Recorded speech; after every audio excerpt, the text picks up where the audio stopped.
Welcome back, everybody. And if you are just joining us for the first time, make sure you hit that subscribe button right now, because this channel is covering the most significant military confrontation the United States has been involved in since Iraq. And today we have breaking footage, breaking intelligence updates, and a situation at the Strait of Hormuz that is genuinely one of the most consequential geopolitical flashpoints on Earth.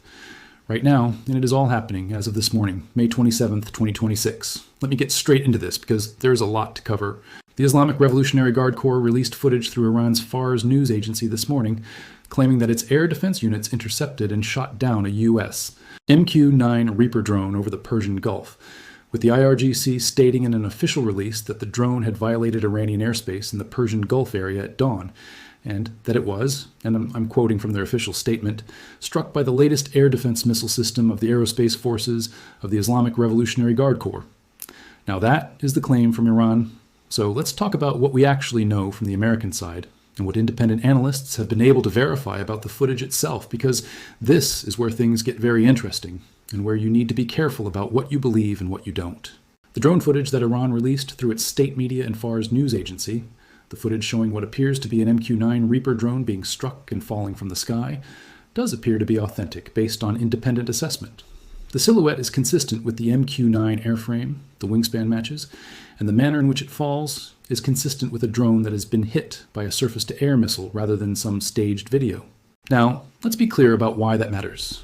We have already lost over 24 MQ-9 Reaper drones during this conflict. As of early April, the count was at least 24 confirmed MQ-9 losses, which represents approximately 20% of America's entire pre-war MQ-9 inventory. Each MQ-9 Reaper costs somewhere between $16 million and $30 million per unit, putting total Reaper losses well north of $500 million in hardware alone, potentially approaching $1 billion when you factor in the full range of systems destroyed.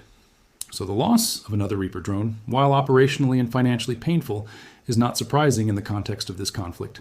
What is surprising, or at least what deserves serious scrutiny, is the second part of what the IRGC released this morning. Alongside the drone footage, Iran also released what it claims is footage of an F-35 stealth fighter jet that its air defense systems locked onto, tracked, and engaged. Now this is where I want to pump the brakes and be very honest with you, because this is exactly the kind of footage that Iran has a documented history of manipulating, exaggerating, or in some cases, outright fabricating. We have been here before. At the start of this conflict, Iran released footage claiming to show a downed American fighter jet that was later identified, and this is not a small point, as an Iranian MiG that Iran's own air defenses had accidentally shot down, their own plane. They shot it down themselves and then tried to present the wreckage as an American aircraft. So the track record here matters enormously when evaluating what Iran releases. With that caveat fully on the table, here is what we do know about the F-35 situation more broadly. We know that back on March 19th, a United States Air Force F-35A Lightning II did sustain damage during a combat mission over central Iran, and CENTCOM confirmed that the aircraft was forced to make an emergency landing, with a spokesperson stating that the aircraft landed safely and the pilot was in stable condition and that the incident was under investigation. We know that the IRGC released what appeared to be electro-optical and infrared sensor footage showing a targeting reticle acquiring a jet-shaped aircraft silhouette, followed by what appeared to be a missile launch or impact. We know that defense analyst Sebastian Roblin, writing for 1945, assessed that given the correlation between the IRGC footage and the CENTCOM confirmation of the emergency landing, it seemed very plausible that an F-35A was damaged by Iranian fire, and that the Iranian footage from March is likely genuine, making that the first time a fifth-generation stealth fighter has been hit by enemy fire in combat history. But, and this is a very important but, separate footage that circulated online claiming to show an F-35 being shot down was thoroughly debunked by fact-checkers including Thai PBS Verify, which found that particular viral video was entirely generated using graphics from a combat simulation video game. So you have to distinguish between the authenticated March IRGC EO/IR footage that appears to show a real F-35 being engaged and the fabricated simulation footage that spread widely on social media. As for the footage Iran released this morning, May 27th, alongside the drone shoot-down, I'm not at this time comfortable making the call that the F-35 tracking footage they released today is 100% authentic. What the footage appears to show is a targeting system acquiring what could be an F-35, could be an F-18, could be something else entirely. The IRGC, in its official statement, said its air defense forces fired shots at both an RQ-4 Global Hawk surveillance drone and an intruding F-35 supersonic stealth strike fighter, forcing them to flee Iranian airspace. CENTCOM has not confirmed that an F-35 was involved in today's incident. What CENTCOM did confirm is that U.S. forces conducted self-defense strikes in southern Iran to protect troops from threats posed by Iranian forces, with targets including missile launch sites and Iranian boats attempting to emplace mines. Let me give you the full context of what led to this morning's incident, because it didn't happen in a vacuum. Over the last several days, the United States struck Iranian boats that were attempting to lay naval mines in the Strait of Hormuz, which is a critical choke point through which approximately 20% of the world's entire oil supply passes. Iran responded by opening fire on American aircraft. We then responded by bombing their missile launch sites. The IRGC has now shot down an MQ-9 drone and claims it engaged the other aircraft while warning, and I'm going to read this directly from their statement, that it considers retaliation and reciprocal strikes its legitimate and definite right, and that any violation of the ceasefire by the aggressor are you. U.S. military will be met with a severe response. Simultaneously, the IRGC Navy issued a statement confirming that the Strait of Hormuz remains closed to vessels from hostile countries. So let's be clear about where we stand. There is technically a ceasefire in place that has been in effect since April 8th, when Pakistan mediated a 2-week pause that has since been extended through ongoing negotiations. But this ceasefire is paper thin. Both sides are shooting at each other. Both sides are accusing the other of violations. And the Strait of Hormuz, which Iran effectively closed on February 28th when the war began, remains a daily powder keg. And speaking of Project Freedom, there were media reports circulating that the United States had restarted the operation to escort commercial vessels through the Strait of Hormuz. CENTCOM came out and flatly denied that. Their statement was clear. Recent media reporting claims that the U.S. Navy has restarted escorting or assisting commercial vessels during transit through the Strait of Hormuz, and that this is false. Project Freedom is not resumed, and U.S. forces are not currently escorting commercial vessels through the strait, so that program remains suspended. The strait is technically open for some coordinated transit. Iranian state media claimed Friday that 35 vessels transited the strait over the past 24 hours in coordination with Iran's naval forces. But the broader situation remains highly volatile, and the IRGC is still very much in control of who gets through and under what conditions. Now let's get into the negotiations picture, because this is critically important for understanding whether we are moving toward a resolution or toward a resumption of full-scale bombing. President Trump said as recently as May 23rd that a peace deal with Iran that would reopen the Strait of Hormuz is, and I'm quoting him directly, largely negotiated and will be announced shortly. The agreement, as described, would include a memorandum of understanding as a first phase, with broader talks expected within 30 to 60 days. Pakistani and Qatari negotiators have been holding talks with Iranian counterparts while staying in regular contact with U.S. envoy Steve Witkoff. But here's the problem. Iran's top negotiator told a Pakistani counterpart that Iran would not compromise its legitimate rights and expressed deep distrust of the United States. Iran's ambassador Amir Saeed Iravani called the latest American draft proposal deeply flawed and one-sided. Secretary of State Marco Rubio repeated the administration's core demands: stop Iran from obtaining a nuclear weapon, reopen the Strait of Hormuz without tolls, and turn over enriched uranium. And then there's the advisor to Iran's supreme leader, Ali Akbar Velayati, who stated publicly that the real guarantee for the survival of any agreement is the Strait of Hormuz, calling it Iran's red line and declaring that documents and signatures are not a guarantee of speech, and that geography does not lie and is the final arbiter of any agreement on paper. That is, Iran making clear that as long as it physically controls the Strait of Hormuz, it holds the ultimate leverage in any negotiation.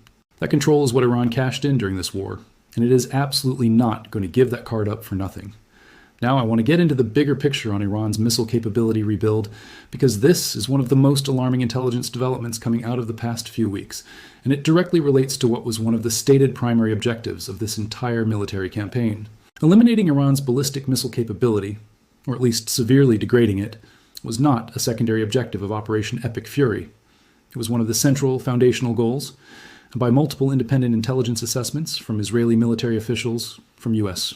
intelligence sources leaked to CNN, from the Times of Israel, from Euronews citing the International Crisis Group. The picture that is emerging is deeply concerning for anyone who thought the bombing campaign permanently solved the Iran missile problem. Israeli intelligence assessments, first reported by the Israeli outlet Mako and subsequently corroborated by multiple sources, indicate that Iran has already resumed limited production of multiple missile systems, including new ballistic missiles and launchers, and that the IDF believes Iran has reconstituted its production lines at a pace that exceeded initial expectations. The Times of Israel reported, citing a Channel 12 report based on updated U.S. intelligence assessments and a senior Israeli official, that Tehran has restarted manufacturing using surviving components, improvised underground facilities, and partially restored production lines, with assistance from Russia and China. CNN reported as recently as May 21st that Iran is already producing drones again, and that the rebuilding of military capabilities, including replacing missile sites, launchers, and production capacity for key weapon systems destroyed during the conflict, means that Iran remains a significant threat to regional allies should President Trump restart the bombing campaign. CNN's earlier April reporting had assessed that roughly half of Iran's missile launchers had survived U.S. strikes. A more recent assessment raised that figure to two-thirds, partially due to the ongoing ceasefire, giving Iran time to dig out launchers that were buried but not destroyed in previous strikes. Let me give you some concrete numbers to put this in perspective. Before the war began, Iran was estimated to have approximately 2,500 ballistic missiles across its arsenal. According to Israeli military analysis, the IDF destroyed about 200 of Iran's estimated 470 ballistic missile launchers, with another 80 deemed inoperable after the entrances to their underground storage facilities were struck. That leaves a very large number of launchers intact. And critically, the IDF's own stated assessment was that the most significant blow of the bombing campaign was to Iran's weapons production industry, the claim being that Iran cannot currently produce any more missiles.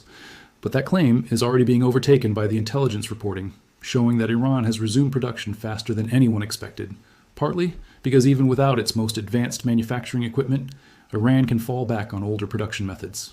Ali Vaez, Iran project director at the International Crisis Group, said Iranian officials told him directly that missile factories are operating around the clock, and this is the line that should concern everyone. If there is another war, they hope to fire 2,000 missiles at once instead of the 500 missiles they fired over 12 days during the 12-day war of June 2025. 2,000 missiles at once. That is the stated aspiration. That is what Iran is rebuilding toward. And the satellite imagery is already backing this up. Satellite images revealed that since the beginning of the ceasefire, the Yazid missile base in central Iran, which was struck multiple times during the bombing campaign, has been undergoing maintenance work to return to operational readiness. The hangars have been opened. Rocks and rubble have been cleared away from the entrances. Launchers and missiles have been deployed in what appears to be a preparation campaign for operational readiness. Bulldozers are working. Rails inside the underground tunnels are being cleared. Iran spent decades building those underground railway systems inside granite mountains, precisely because they knew someday someone would try to bomb the entrances shut, and they wanted to be able to dig back out. The U.S. strategy was essentially, we can't get deep enough underground to destroy the missiles themselves, so we bomb the entrances and trap them. Iran's counter-strategy is exactly what we are now watching unfold. You dig them back out during any pause in fighting. It is not a perfect solution, but it does not need to be perfect. It only needs to be fast enough. And then this morning, amid all of this, something very strange emerged as Iran's internet slowly began to be restored. Iran had been operating under a near 90-day internet blackout, and as connectivity began to return, new footage and imagery started coming out. Open source intelligence analyst Kim Hovich flagged something unusual. An unidentified short-range missile system and radar unit were discovered hidden inside a warehouse, the origin and type of which had not been publicly identified. One assessment suggested it could potentially be a mock-up related to a Russian Pantsir SM and associated radar, but neither the missile system nor the radar was definitively identified. This is exactly the kind of thing that happens when a country that has been running an information blackout starts reconnecting to the outside world. Things that were hidden start to surface. We don't know what the system is. We don't know where it was hidden or why. But the fact that Iran had weapon systems concealed in warehouses that weren't known to exist is itself a reminder of how imperfect outside knowledge of Iran's military inventory truly is. There is a lot of aircraft activity to cover as well, because the air picture over the Middle East right now is very busy. We have F-22 Raptors in the region refueling and on patrol. We have B-1 Lancer bombers up on training exercises out of the United Kingdom, maintaining alert status in case the bombing campaign resumes. B-52 Stratofortresses are conducting training missions as well. There are multiple surveillance drones operating in the Gulf of Oman and the Persian Gulf near the Strait of Hormuz right now as I'm recording this. General Kane, the chairman of the Joint Chiefs of Staff, confirmed that more than 100 U.S. military aircraft are patrolling the skies over the strait. 100 plus American military aircraft. That is not a peacetime posture. That is a war posture maintained under the umbrella of a fragile ceasefire, and the drone that was shot down this morning was part of that aerial surveillance architecture. The IRGC's claim that they also fired on an RQ-4 Global Hawk and forced it to flee Iranian airspace is significant because the RQ-4 is the same class of aircraft. the same high-altitude, long-endurance surveillance platform that Iran famously shot down over the Strait of Hormuz back on June 20th, 2019, firing a precision surface-to-air missile at an aircraft cruising at 65,000 feet. That single event, that 2019 shootdown, was supposed to be a one-time crisis moment. Instead, it was a preview of what was coming. Iran had built a surface-to-air missile network capable of reaching aircraft at the very edge of the stratosphere, and the world mostly moved on and forgot about it. Now we are living in the world that preview was warning us about. And then there is something worth noting about what happened with the cabinet meeting that was supposed to be held at Camp David today. President Trump posted on Truth Social last night announcing that, due to what he described as possible bad weather conditions, the cabinet trip to Camp David was being postponed, and the meeting would be held at the White House instead. When you look at the weather around Camp David today, this explanation doesn't really hold up. It's going to rain briefly for maybe 30 minutes. Not exactly the kind of weather that forces a cancellation of a presidential retreat. Now, I'm not in the business of claiming to know exactly what this means, because I don't. It could be nothing. It could be a cover for something sensitive happening that the administration doesn't want associated with a high-profile Camp David gathering. What I can say is that, given everything happening simultaneously this morning, a drone being shot down, claims of an F-35 engagement, Iran's internet being restored and revealing previously hidden weapon systems, satellite evidence of Iran's missile base being restored to operational readiness, and ongoing ceasefire negotiations that are extremely fragile, the timing of that venue change is at minimum worth noting. And a lot of people with more access than I have are noting it. Let's step back and look at the macro picture, because the day-to-day incidents only make sense when you understand the underlying architecture of what is happening. Iran entered this conflict with a deterrent strategy that it had spent 4 decades building. It built underground missile cities carved into granite mountains, with automated rail systems running through tunnels, connecting assembly areas, storage depots, and concealed exits on multiple sides of the mountains. It built surface-to-air missile systems, the Khordad-15, the Bavar 373, the Russian-delivered S-300, capable of engaging aircraft at altitudes that were once considered invulnerable. It built a ballistic missile arsenal spanning everything from short-range Fateh series tactical missiles to medium-range Sejil and Khorramshahr platforms reaching 2,000 kilometers, to the Fateh hypersonic glide vehicle that travels at Mach 15 and can maneuver unpredictably during its terminal phase, fundamentally challenging existing missile defense interceptor technology. It built a drone force numbering in the thousands, with each Shahed attack drone costing between $16,000 and $20,000, deliberately cheap and deliberately designed to overwhelm defenses through sheer numbers and exploit the catastrophic cost asymmetry of forcing a defender to spend $4 million or more per intercept against weapons that cost less than a new car. All of that infrastructure, all of those missiles, all of those drones, all of those tunnels and railways inside mountains, was built precisely for the scenario we are now in. And despite the most intensive bombing campaign the United States has conducted against a nation-state in decades, with over 5,500 targets struck since February 28th, Iran is still shooting. It is still threatening. It is still negotiating from a position of leverage because it still physically controls the Strait of Hormuz, and it is already rebuilding. The ceasefire right now is a pause, not a peace. The negotiations are real but deeply fractured. Iran is using the ceasefire exactly as the IDF and U.S. intelligence predicted it would, to dig out its buried launchers, to restart its production lines, to rebuild its air defense networks, to repair its underground facilities, and to position itself for the possibility that diplomacy fails and bombing resumes. The United States knows this is happening. The Israelis know this is happening. And yet the choice to allow the ceasefire to continue, rather than immediately resume bombing, reflects a genuine calculation that a diplomatic path, however difficult, is preferable to the alternative, which includes the risk of Iran firing not 500 missiles, but eventually 2,000 missiles at once, as Iranian officials have openly stated they are working toward. The Strait of Hormuz question is not resolved. The nuclear question is not resolved. The ballistic missile question is absolutely not resolved. And, as of this morning, the question of whether American aircraft can safely operate in airspace near Iran has been answered again, the same way it has been answered repeatedly throughout this conflict. Not without risk, not without loss, and not without Iran demonstrating that it retains real, lethal capability to shoot back. The drone footage Iran released today is not propaganda. The drone it shows is real. The missile that hit it was real. The question of whether the F-35 tracking footage is real or fabricated remains open, and I will update you the moment there is clarity on that. But the underlying reality, that Iran built something far more formidable than the world acknowledged, that it survived the initial shock of the bombing campaign, that it is already rebuilding, and that the Strait of Hormuz remains its ultimate trump card in any negotiation. The reality is not in dispute. The secret missiles are no longer secret. The drone falling out of the Persian Gulf sky this morning is proof.